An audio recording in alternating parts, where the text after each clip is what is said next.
आज के वीडियो में हम सभी लोग जानेंगे तुलसी को जल देते समय वो कौन से 3 शब्द बोलने चाहिए जिससे कि सभी मनोकामनाएं पूर्ण हो।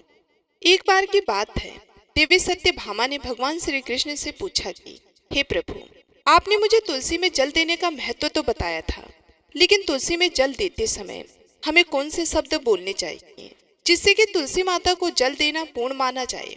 इसको जानने की जिज्ञासा मेरे मन में हो रही है। कृपया करके हे प्रभु, मुझे उन शब्दों के बारे में बताइए। जो लोग भी तुलसी को जल देते हैं, उन्हें जल देते समय क्या बोलना चाहिए जिससे कि उनके सभी मनोरथ पूर्ण हो। और तुलसी को जल देते समय तुलसी में जल कैसे देना चाहिए, तुलसी को जल देने की सर्वोत्तम विधि कौन सी है तथा तुलसी को जल देने का मंत्र कौन सा है। कृपया आप मुझे इन सभी प्रश्नों के उत्तर दें। तब भगवान श्री कृष्ण देवी सत्यभामा से कहते हैं कि हे प्रिय, तुलसी को जल देते समय बोले जाने वाले मंत्र का भी बड़ा ही महत्व है।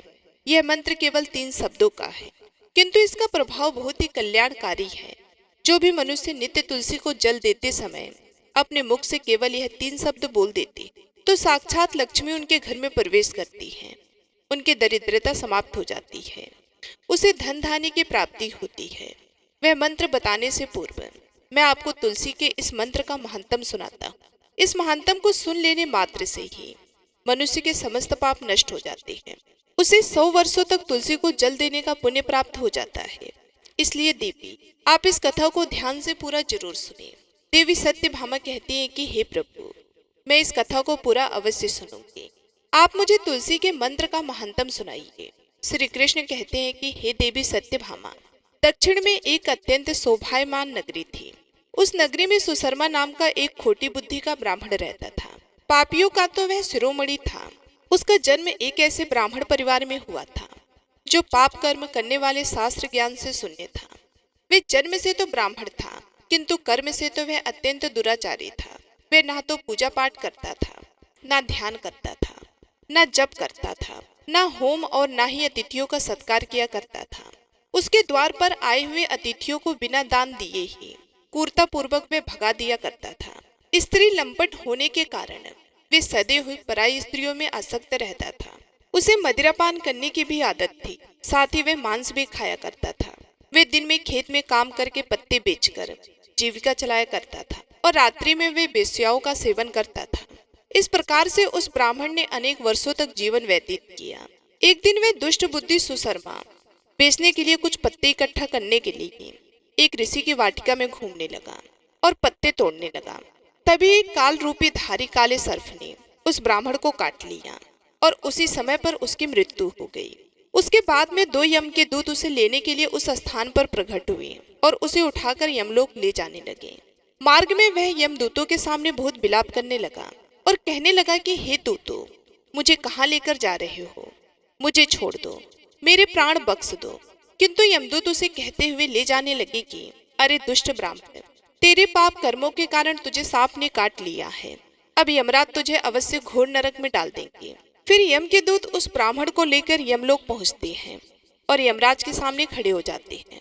चित्रगुप्त उस ब्राह्मण का लेखा जोखा निकालते हैं और यमराज से कहते हैं कि हे धर्मराज, इस ब्राह्मण ने बचपन से लेकर मृत्यु तक पाप ही पाप किया है।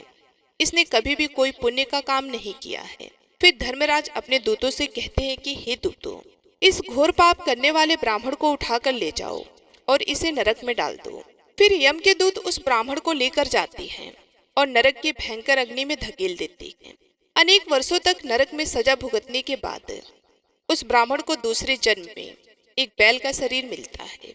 बैल का जन्म पाकर वह बोझ उठाने का काम करने लगा। उसका मालिक उससे दिन रात काम करवाने लगा।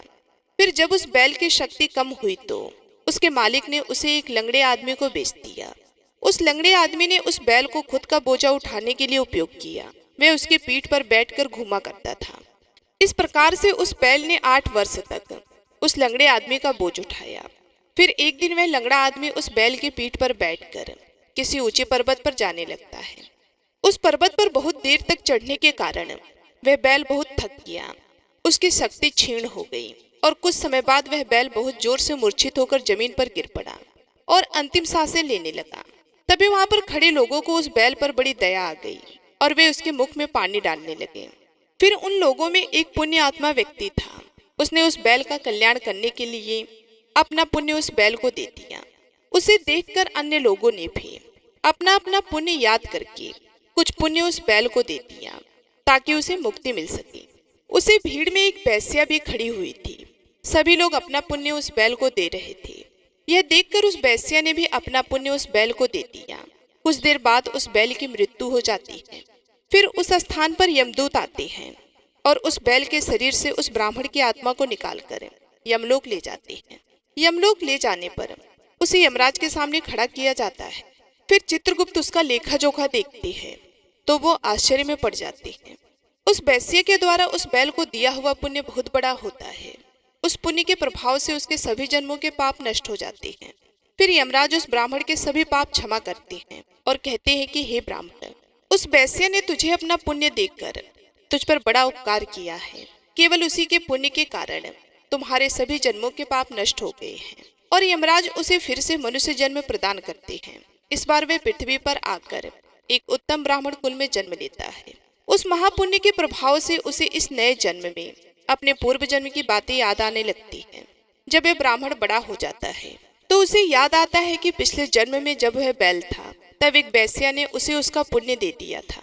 इसलिए उसके मन में उस वेश्या के बारे में जानने की इच्छा होती है और उस महापुण्य के बारे में जानने के लिए उस वेश्या का पता लगाकर उसे ढूंढते हुए उसके नगर में चला जाता है। वे वेश्या बूढ़ी हो चुकी थी।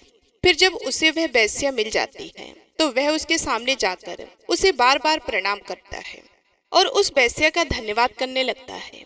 वे वेश्या कहने लगती है कि हे ब्राह्मण श्रेष्ठ, आप कौन हैं और किस कारणवश आप मुझ वेश्या को धन्यवाद दे रहे हैं? मैंने आपका कौन सा कार्य किया है जो आप मुझे नमस्कार कर रहे हैं? तब वह ब्राह्मण कहता है कि हे माता, मैं वही बैल हूँ जिसे तुमने अपना पुण्य दे डाला था।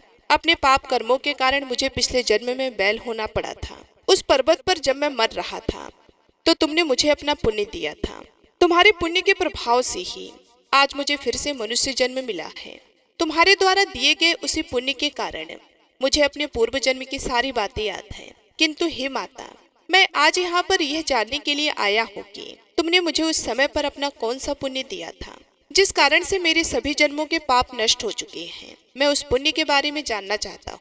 तब वेश्या ने कहा कि हे ब्राह्मण श्रेष्ठ, मैंने तो अपने जीवन में कोई पुण्य के काम नहीं किए हैं, किंतु मेरे घर में एक तोता है जो पिंजरे में रहकर हमेशा कुछ बोलता रहता है, जिसे सुनकर मेरा अंतःकरण पवित्र हो गया है। उसी तोते के द्वारा बोले गए मंत्र का पुण्य मैंने तुम्हें दान में दिया था। फिर वे वेश्या और वह ब्राह्मण उस तोते के पास जाते हैं और उससे पूछने लगते हैं कि हे सुख, तुम कौन सा मंत्र बोलते रहते हो जिससे बोलने से हमारे जीवन का उद्धार हुआ है? यह मंत्र तुम्हें किसने सिखाया है और इस मंत्र का क्या अर्थ होता है? तब उस तोते ने अपने पूर्व जन्म का वृतांत सुनाना आरंभ किया। फिर उस तोते ने अपने पूर्व जन्म का वृतांत सुनाना आरंभ किया। वह तोता कहने लगा कि हे ब्राह्मण श्रेष्ठ, पिछले जन्म में मैं एक ब्राह्मण था और अपने ज्ञान के अहंकार में अंधा हो चुका था। मैंने कभी गुरुजनों का आदर नहीं किया, सदैव ही उनका अपमान किया। मुझे अपने ज्ञान पर इतना अधिक घमंड हो गया था कि जिस कारण से मेरे क्रोध बहुत अधिक बढ़ गए और मैं सभी से द्वेष करने लगा। अन्य मनुष्यों को तुच्छ समझने लगा, विद्वानों का भरी सभा में अपमान करने लगा। फिर कालांतर में मेरी मृत्यु हो गई और मुझे यमलोक ले जाया गया। पूज्य जनों और गुरुजनों का अपमान करने के कारण मुझे तोते के कुल में डाल दिया गया और मेरा जन्म एक तोते के रूप में हो गया। मेरे पाप कर्मों के कारण छोटी अवस्था में ही मेरे अपने माता पिता से वियोग हो गया। फिर मैं पेड़ के डाल पर बैठा रो रहा था तो उसी स्थान से कुछ मुनि जा रहे थे। उन्होंने मेरी दयनीय पुकार सुनी और मुझे लेकर अपने आश्रम में चले गए। वहां उस आश्रम पर उन्होंने मुझे एक सुंदर पिंजरे में रखा और मेरा अच्छी तरह से ख्याल रखा। वे मुझे नित्य भोजन दिया करते थे और पढ़ाते थे। उस स्थान पर वे ऋषि मुनि, उनकी स्त्रियां और बालक सभी नित्य तुलसी के पौधे को जल देते थे और उसके सामने एक मंत्र का जाप करते थे।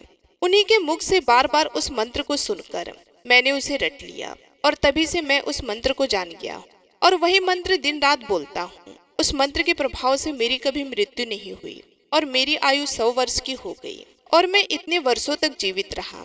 इसी बीच एक रात को एक चोर उस स्थान पर आ गया और उसने मुझे वहां से चुरा लिया और फिर इस वेश्या ने मुझे इस जोर से खरीद लिया। इस वेश्या के घर पर आने के बाद भी मैं उस मंत्र को बोलता रहता था, जिसे सुनकर इस वेश्या का मन भी पवित्र हो गया और इसने वेश्या का काम छोड़कर भगवान विष्णु की भक्ति करने लगी।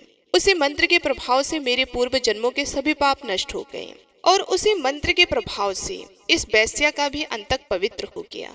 हे ब्राह्मण देवता, उसी मंत्र के पुण्य से आप भी पाप मुक्त हो गए हैं। इस प्रकार से तोते ने उस ब्राह्मण को और उस वेश्या को सारा वृतांत सुना दिया, जिसे सुनकर वह ब्राह्मण और वेश्या दोनों ही अत्यंत प्रसन्न हुए और फिर वो दोनों नित्य ही तुलसी को जल देकर उस मंत्र का जाप करने लगे। वह तोता, वेश्या और ब्राह्मण तीनों उस मंत्र के प्रभाव से दिव्य विमानों में बैठकर विष्णु लोक को चले गए। श्री कृष्ण कहते हैं कि हे देवी सत्यभामा, आपने देखा केवल तुलसी के इस मंत्र के प्रभाव से उस तोते के, उस वेश्या के और उस ब्राह्मण के सभी पाप नष्ट हो गए हैं। इसलिए प्रत्येक मनुष्य को रोज तुलसी में जल देते समय इस एक मंत्र का उच्चारण अवश्य करना चाहिए। हे देवी, वह मंत्र इस प्रकार है, तुम इसे ध्यान से सुनो। ओम वृंदावन स्वाहा, ओम वृंदावन स्वाहा। श्री कृष्ण कहते हैं कि जो भी स्त्री नित्य तुलसी के समक्ष इस मंत्र का उच्चारण करेगी वे सौभाग्यशाली बनेगी। जो भी पुरुष तुलसी के सामने इस मंत्र का उच्चारण करेगा उसे अक्षय धन की प्राप्ति होगी।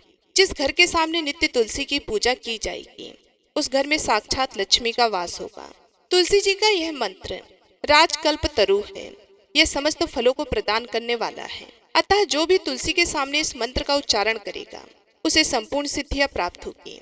स्त्रियों को सदैव ही स्नान करके, अपने बाल बांधकर, मांग में सिंदूर भरकर नित्य तुलसी को जल देना चाहिए और इस मंत्र का उच्चारण करना चाहिए। रोज तुलसी के पौधे की परिक्रमा करनी चाहिए, इससे सभी दोष नष्ट हो जाते हैं। नित्य शाम के समय तुलसी के पास दीपक जलाना चाहिए और तुलसी के पास बैठकर भगवान विष्णु की आराधना करनी चाहिए। तुलसी के पास दीपक जलाने से मनुष्य को धन धान्य की प्राप्ति होती है। हजारों अमृत के घड़ों से नहलाने पर भी श्री हरि को उतनी तृप्ति नहीं होती जितनी वो मनुष्यों के द्वारा तुलसी का एक पत्ता चढ़ाने से प्राप्त करती है। 1000 गाय के दान से मानव जो फल प्राप्त करता है वही फल तुलसी पत्र के दान से पा लेता है। जो मृत्यु के समय अपने मुख में तुलसी पत्र का जल पा लेता है वे संपूर्ण पापों से मुक्त होकर श्री कृष्ण के धाम जाता है।